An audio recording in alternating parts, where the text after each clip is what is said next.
Cyberpunk's E3 gameplay trailer is still probably one of the greatest pieces of media which can be found in the modern day, and interestingly, unlike a lot of E3 trailers which are often, cinematic or in-game footage or whatever, this location actually does exist in Cyberpunk. I mean, even the no future scratched into the elevator is kind of symbolic with this game. Today I thought it'd be interesting to once again check out this location, because you can return here pretty organically, even without mods, without noclip or what have you, and check out some of these areas which normally are locked, as you can see. But as always guys, before we get into today's video, if you do enjoy this kind of content, then please do feel free to drop the channel a small subscribe, show your support, and to keep up to date with current uploads. This is the one room which is modelled, because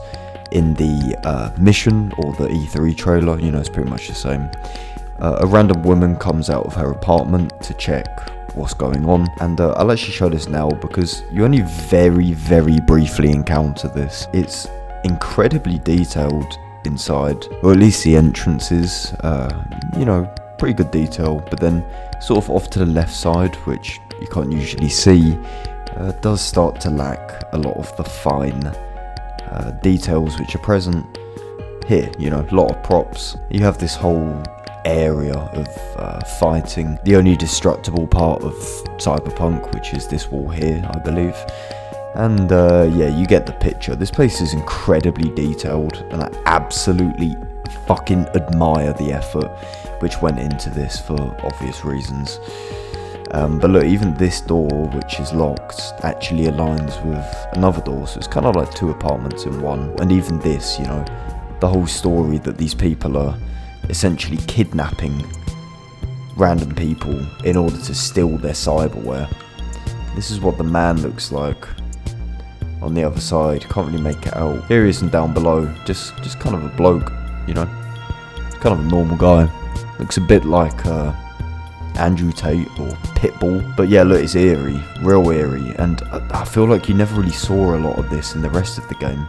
This is almost quite dark and disturbing. I mean, look, even this, like, when in the hell have you ever seen this outside of the first mission? It's like it was intended to kind of be continued, but ultimately wasn't. The point of this video as well was to highlight this one piece of verticality, which I think is really impressive.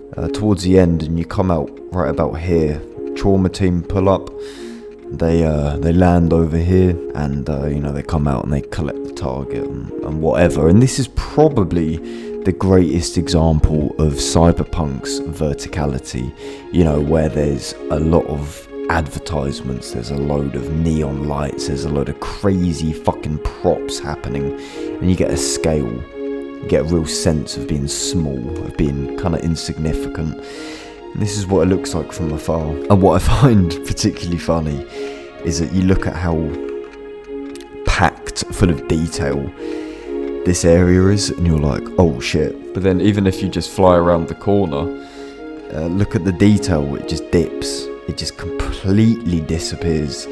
And all of these cool neon signs, don't get me wrong, there's still a couple, but it lacks that kind of claustrophobic feel. Let's go have a little look at the walkways, which I think are kind of interesting, because you can see it from this one mission, and to be honest, a lot of it is just this, set dressing. But these doors do actually open, which is kind of interesting. And as well, they're all walkable. There's all collision. It all works perfectly fine. Even this one up here, pretty much the same thing. They all open, but they lead to nothing. Another thing worth mentioning is, again, these balconies which you can view. You can actually no-clip over here, and you can turn off collision. And these people are really small.